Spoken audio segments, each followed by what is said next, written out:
of studies that we simply entitled Evidence for Faith. There will be 11 lessons in the series. We gave our reasons for the need for that series in our last study. And if you'd like to reference that, you can go back and get the CD of that.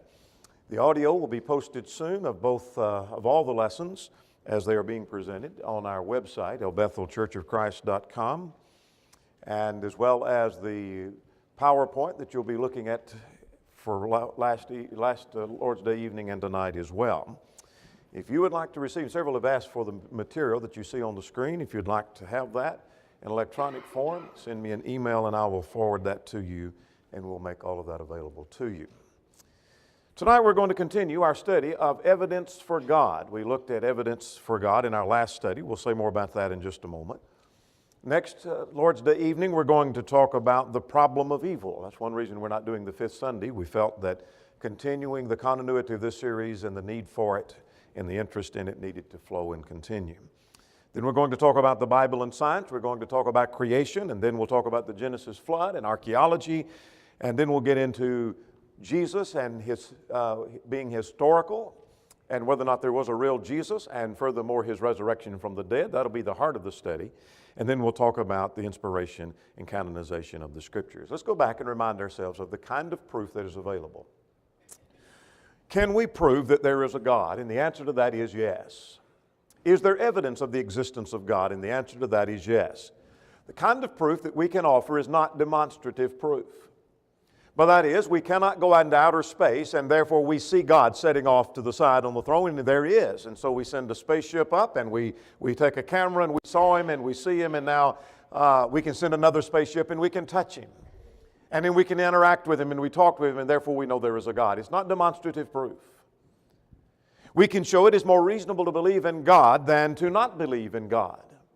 Bert Thompson said it well. He said, the theist advocates, we read this quote last time, the view that evidence is available to prove conclusively that God does exist, and the evidence is adequate to establish beyond reasonable doubt the existence of God. However, when I employ the word prove, I do not mean God's existence can be demonstrated scientifically. In the same fashion that one might prove a sack of potatoes weighs 10 pounds and the human heart has 4 distinct chambers within it. Those can be demonstrated or given with demonstrative proof, but not so with the evidence of the existence of God. So last time we looked at evidence for God, part 1, where we talked about how the Bible passages argue from creation. Psalm 19, Romans chapter 1 are two primary passages that argue from creation that there is a God, just looking at creation. We talked about the cosmological and teleological argument, that is, the argument from a cause. There is an uncaused first cause, and then we talked about the argument from design. Let's continue our study tonight, and let's talk about atheism's non-design response to that.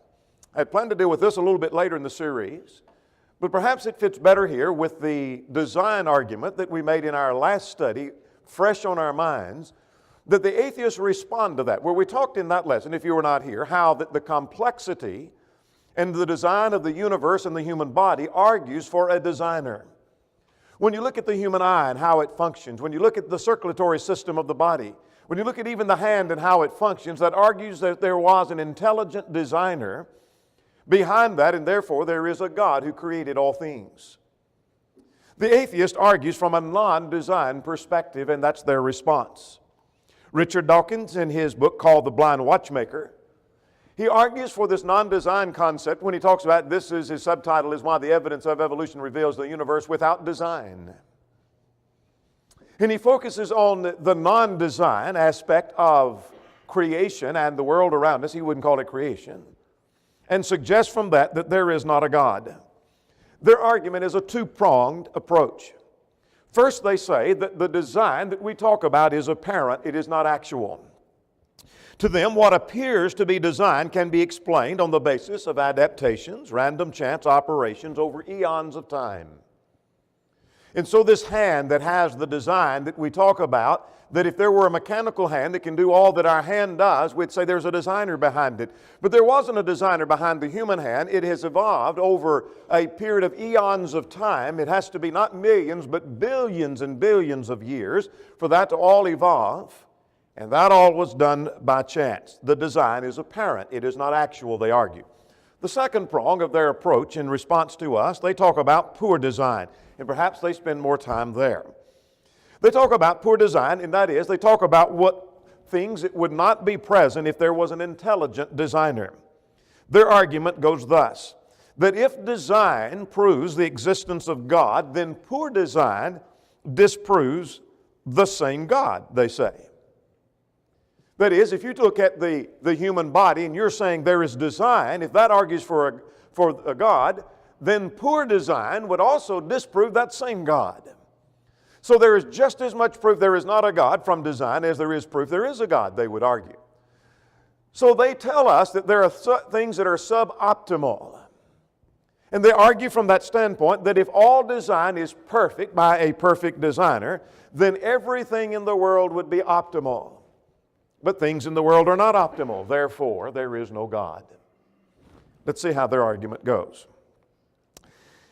As we talk about that argument, I want us to look and see how that's flawed.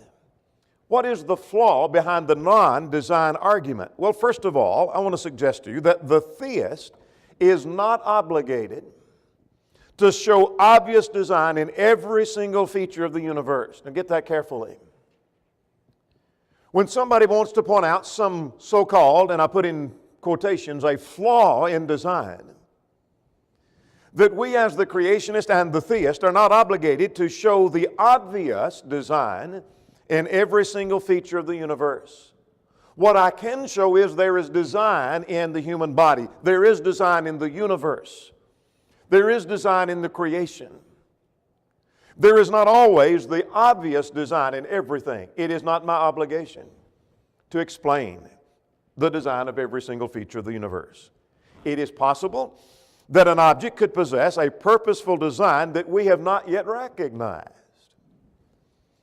We may not presently know the design, but with further research and further study, what may cause us to discover there is a design behind that. Let me give you an example. Stephen Jay Gould wrote a book called The Panda's Thumb. His book argued that the panda's thumb is very clumsy and not well designed. It would be more functional if it was like that of a human, he argued.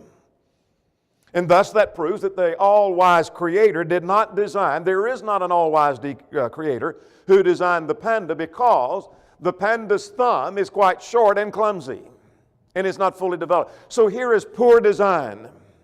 And that is as much evidence then there is not a God. Let's respond to that. Bert Thompson, in his book on the case for the existence of God, said on page 147, he gave these quotations.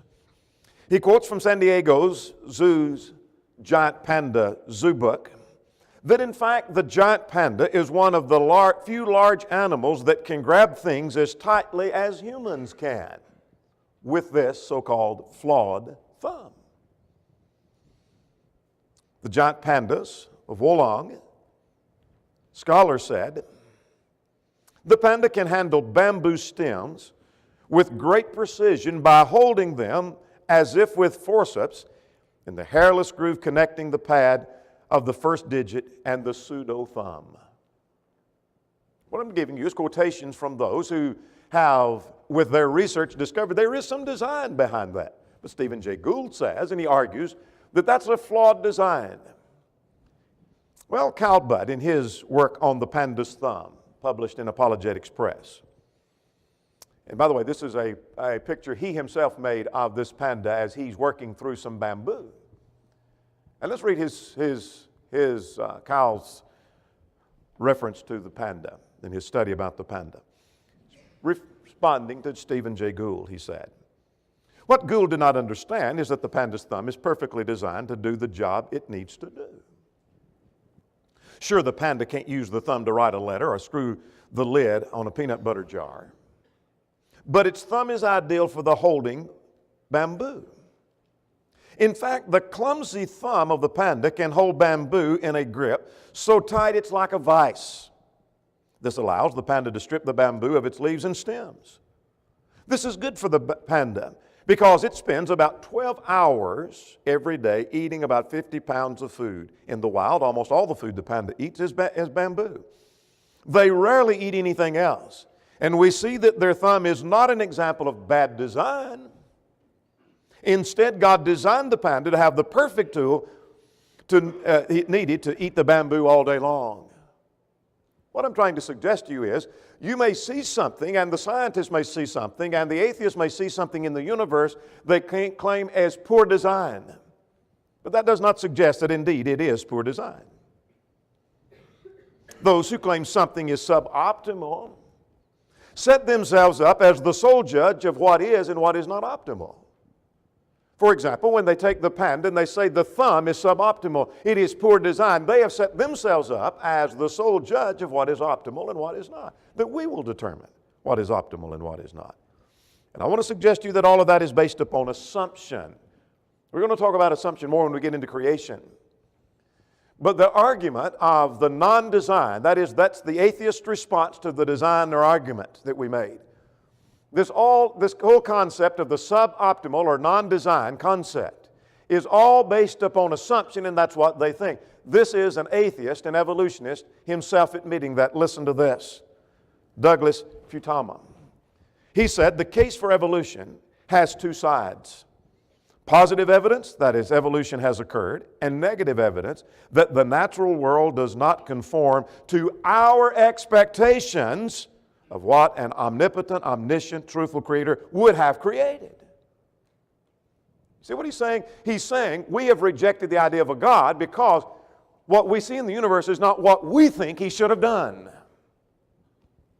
Their arguments are based upon assumption. We'll talk more about assumption a little bit later. We're still responding to the non-design argument. What we're seeing, what is called non-design, is actually what we might label as degeneration. Let's talk about degeneration. What's going on? One writer illustrated it thus. Suppose you find an old book in a pile of garden rubbish. It's been there for a while. It is weathered. The pages are all stuck together. The type is faded. It is practically illegible. The question is, does the current condition of the book mean that it was never legible? Would you look at that book and say, this book was poorly designed because whoever put this book out, the type is not clear, the pages are all stuck together. Does the current condition argue that that's the way it has always been? Well, obviously not. You recognize that.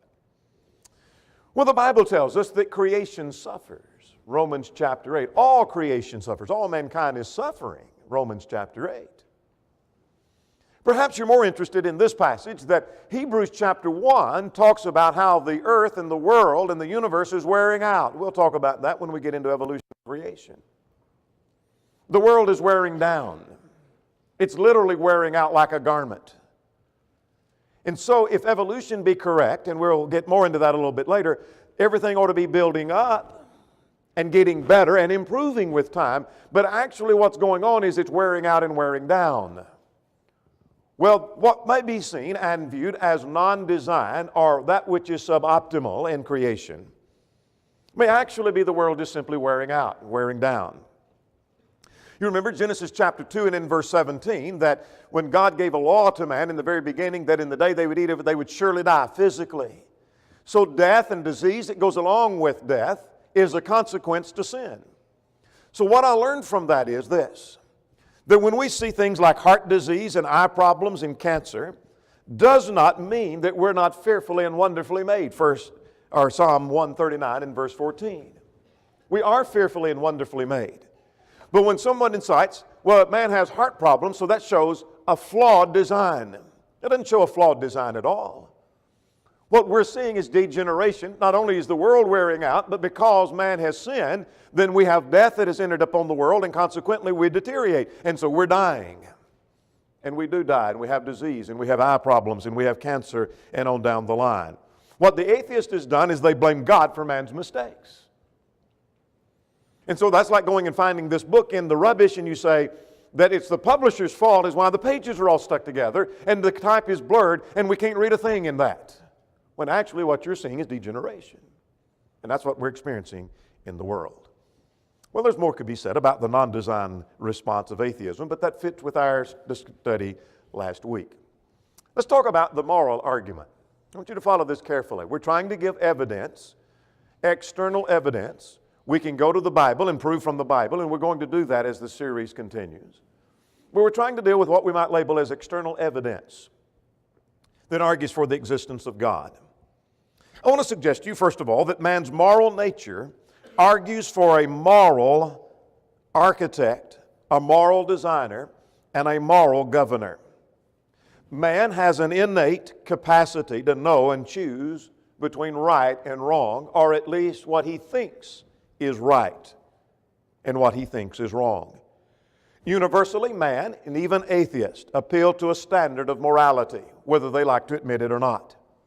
In every society, in every tribal community, you will hear things worded like this. Someone may say, "That's mine, you can't have it." Not appealing to a Bible text, or even saying, "Because there is a God, I want to tell you that you're not to take that." But there is a sense of fairness, a sense of morality. That is mine, you can't take that. Or it may be something like, "How would you like it if someone had done that to you?" That's arguing for some code of morality. Or they may argue that something is not fair, or you promised, you made a deal. It'd be interesting to toy with an atheist somewhat by trying to ask them to do something and see if they ever tell you, "Well, that's not fair." I'd like to have a debate with an atheist and tell him, "You can have 30 minutes and then I'll have an hour for every 30 minutes you have." If he argues that's not fair, he's arguing for a moral code. If there is no sense of fairness, then I'll do what I want to, and I'll leave you to do what you need. That doesn't work. So man always argues for a sense of moral code. Listen to A.E. Taylor in his book, Does God Exist? He said, man may draw the line between right and wrong in a different place, but at least they all agree that there is such a line to be drawn. So our focus is not on where does man draw the line, but that man agrees a line is to be drawn on what is moral and what is not moral, what is right and what's not right. Universally, that is the case. So I ask this question. Why should man be concerned with the demands of conscience if he is nothing more than a chance combination of atoms? The atheist says that all man is a chance combination of atoms and from some big bang, or by chance everything working out over eons of time, and now we've ended up with man. So why should that man, who is nothing but a combination of atoms that have come together, this chance combination of atoms, why should he be at all concerned with his conscience and with what is right and what is wrong, and why should he be making choices? That's a good question to answer. I want to suggest to you that man is unique. There is no other creature that has an inner moral sense. An ox gores a man to death. The ox has no remorse. He will not be arrested and he will not be tried. Can you imagine? An ox was arrested today and he'll be put on trial for the murder of so-and-so. He is not guilty of murder. When we go out and talk to the ox and tell him you shouldn't have done that, there is no remorse, nor does he justify it at all. He's not a moral character. The dog takes another dog's bone. He experiences no remorse because they are not moral characters. Man is a unique being. Man has the ability to make choices. And he has the ability to choose between right and wrong. And so I raise the question, from whence did this sense of morality come? From whence did this sense of morality come? It cannot come from matter, because matter is neither moral nor spiritual. Do you really believe that the man's sense of morality, difference between right and wrong, came from matter? Something has to be eternal. We'll talk about that a little more later in our series. It could not come from matter, because matter is neither moral nor spiritual. Intelligence is both moral and spiritual. And what I'm proposing to you is it is more reasonable to believe that it came from God, who is that moral architect. Now I'm left with two choices. Man is a moral being who's making moral decisions. That sense of morality either came from matter that is eternal, or it came from an intelligent designer who is God. Which is more reasonable to believe? I told you we're not giving demonstrative proof because it cannot be given. But we can show it's far more reasonable to believe in God than to reject that there is a God. Let's talk about C.S. Lewis, who died 52 years ago today.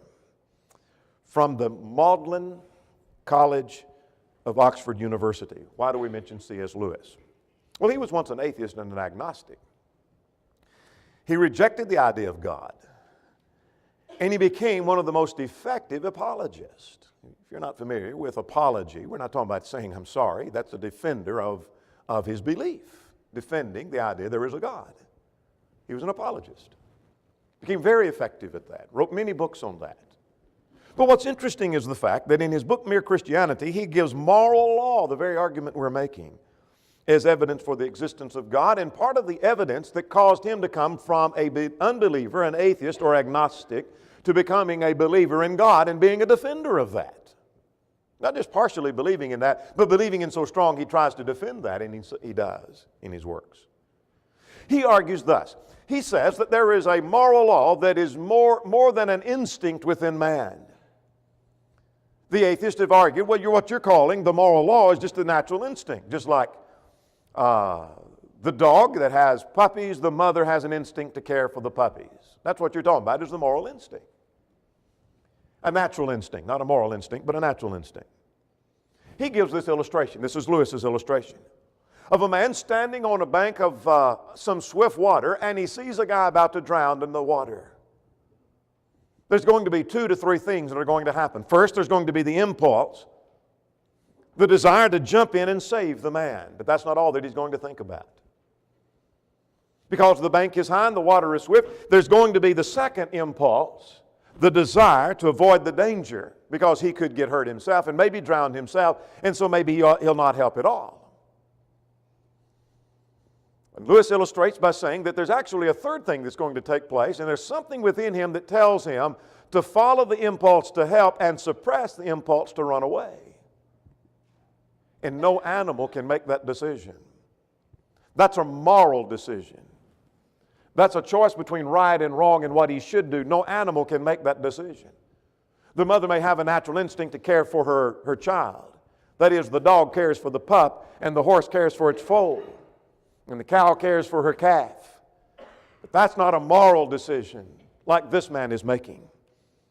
Man has a choice. And often man acts upon the weaker of the impulses. Did you get that point? That's a strong point Lewis points out. That often in making those decisions, that he wants to help the man, but he wants to avoid danger, and he acts upon that which is the weaker impulse rather than the stronger impulse. Because he's making a moral decision. And that argues with the fact that there is a universal being. So, Lewis concludes that the sense of ought within man, that moral law within man, demonstrates that there is a moral, ethical being behind the universe that planted that within man. Now let's move to the fact that the atheists have a burden of proof here. We're still talking about the moral law within. The atheists have a burden of proof. They must demonstrate how a moral, responsible being could have come from purely materialistic source. Sometimes those of the atheistic concept want to put the burden of proof completely upon us, that we have to prove there is a God and we can't prove there is a God, they say. Well, I think I can and I will. And I think you can. And if you want to, you will. But there's a burden of proof upon the atheist. And that is, what he needs to prove is, he needs to demonstrate how a morally responsible being like man can come from a purely materialistic source, from matter. Please tell me that, Mr. Professor. Tell me how that from matter comes a moral, responsible being like man, who makes moral decisions, like the one Lewis illustrated. Secondly, the atheist must contend that raw, eternal, inorganic matter, yes, eternal inorganic matter, was able by means of an extended evolutionary process to concoct and promote and maintain morality. You want to talk about a leap of faith? The atheist picture as if we've taken from nothing, we just make a leap of faith and we somehow believe in God. That's not true. But you want to talk about a leap of faith, that you believe that matter is eternal, it's inorganic, and from that, matter has somehow developed into a sense of morality? Please, Mr. Atheist, explain that for us. The fact is that infidelity, by that we mean atheism, cannot explain the origin of morality nor the origin of ethics, and yet the theist and the creationist can. The so-called Christian thinker, Francis Schaffner, once had a conversation with several of his students. One who disagreed with Schaffner's moral objectivism. The student believed that ultimately there's no difference between cruelty and non-cruelty. Another student listening went and got a hot tea kettle full of hot boiling water and held it over that student's head and said, there is no difference between cruelty and non-cruelty. Getting ready to pour it, and that student got up and left. Now, the fallacy of the argument, that didn't work too well, did it? They don't really believe that. They believe there's a moral code. Let's move on to another point. Let's talk about the universal belief in God. I want to suggest to you that all nations and all men believe in a supreme being. And someone would be quick to say there are atheists in the world. There are exceptions. But what I'm arguing for is not all people believe in the one true God. That's not our point. What I want to suggest to you is that all men and all nations believe in a supreme being. They believe in some deity. And they worship. Religion dominates their thoughts and dominates their history. The human heart has a craving for God. We'll see that even in the text here in just a moment. The human heart has a craving for God Himself. Listen to a couple of quotations. Robert Flynn is quoted by Dixon in The Fall of Unbelief. An excellent book, by the way, if you choose to read it. An impartial examination of the relevant facts, it appears to me, shows that religion is virtually universal. Not Christianity universal. That's not what he's arguing. Not necessarily believing in the one true living God, but the religion is universal. Now, let's go further. C.H. Troy, in the introduction of the history of religion, said, as far as our present knowledge goes, religion appears to be universal among men.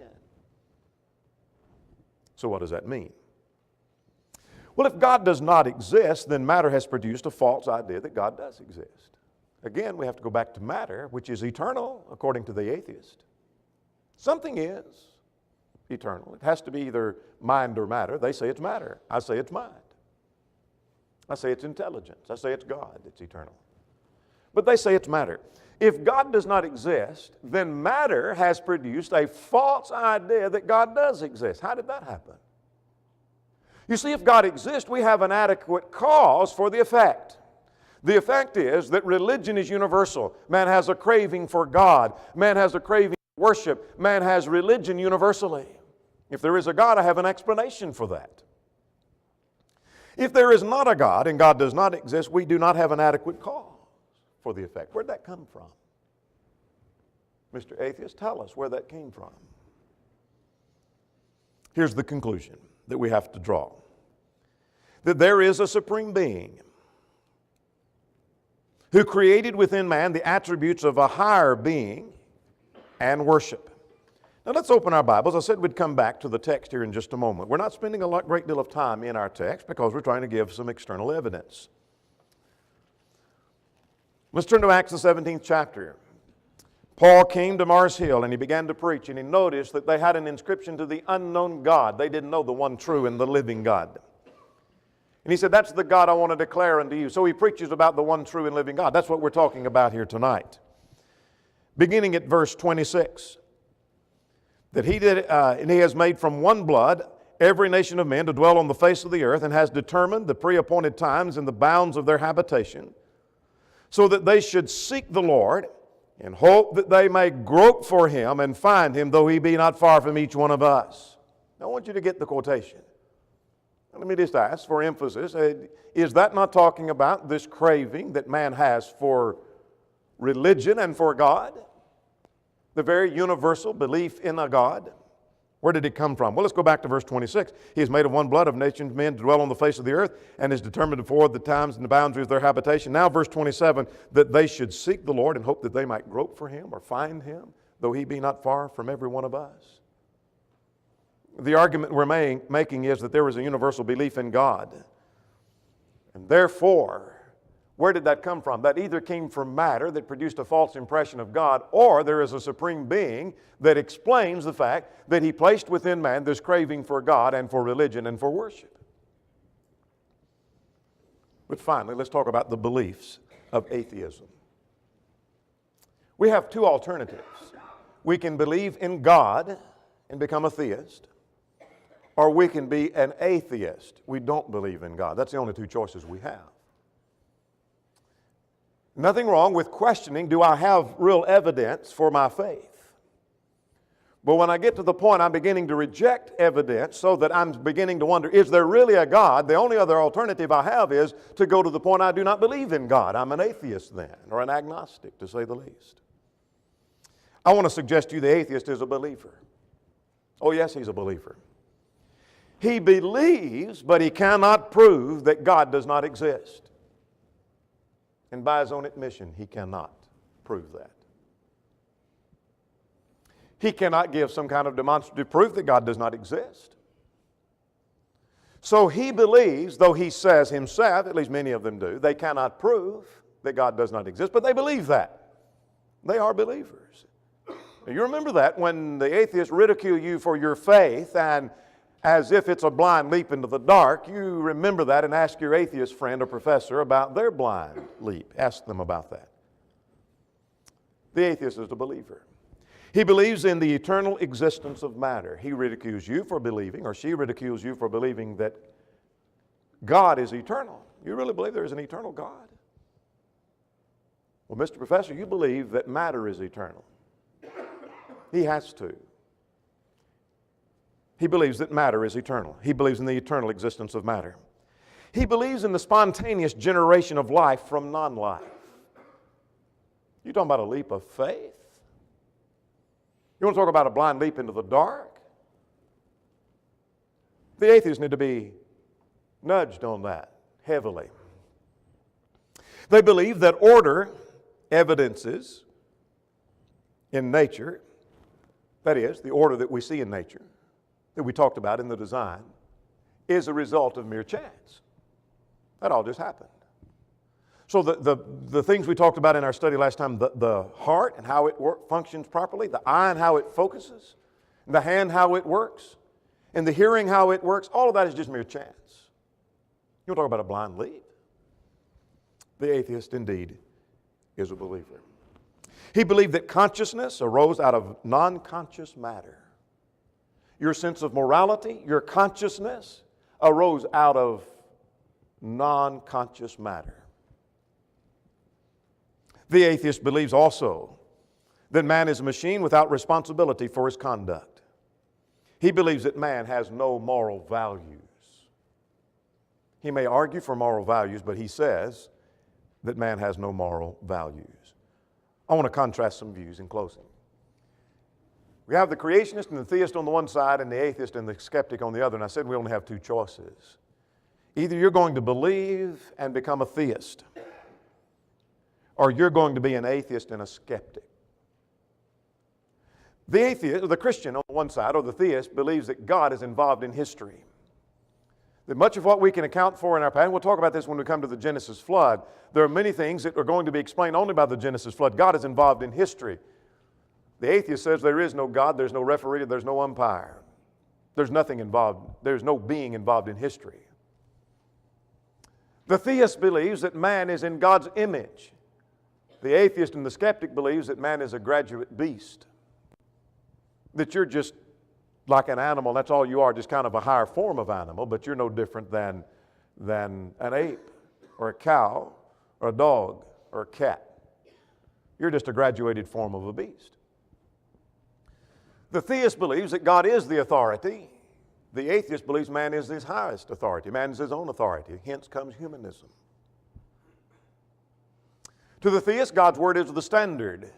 To the atheist, truth is relative. There is no sense of right or wrong. Are you getting indoctrinated a little bit about there is no sense of right and wrong? Are you getting a dose of that in school? Are you getting a dose of that in university, high school, television? That all is relative. There is no sense of right and wrong. And the only person that's wrong in the world is the person that says he thinks he's right. The root of that is atheism, friend. That's where that's coming from. Because there is no standard of right versus wrong. It's all relative.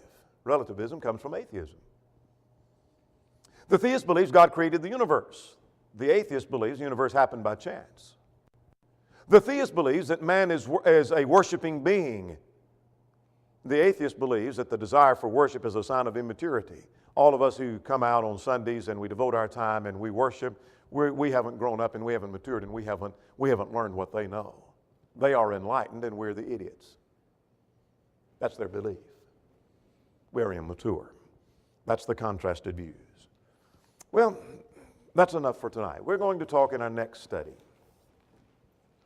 about have the atheists proved there is no God and their claim that the presence of evil, that if there is a God and He is the all-powerful God and He's the all-loving God, then why does evil exist? And that's a strong argument they make. Thomas Warren said that's the strongest argument they've ever made. He's made it much in debate, and so we'll look at those arguments and talk about the problem of evil. Well, tonight we've considered the atheist non-design argument, the moral argument, the universal belief in God, and then the problems of the belief of atheism. Now, as we did last week, about 10 minutes after we dismiss, we'll go to the young adult classroom for those who want to come, young people, parents, anybody that wants to come. We had a good number show up last week for a question and answer period, because in a more private setting there may be some questions that somebody wants to ask they wouldn't ask in a public setting. And so we'll have that question and answer period here in just a few moments. There may be one or more present this evening who's not a Christian, who's not a child of God. Would you come believing that Jesus is the Christ, the Son of the living God? Would you repent of your sins, acknowledge your faith, and be buried in the waters of baptism for the remission of sins? If you're subject in any way, would you come while together we stand and while we sing?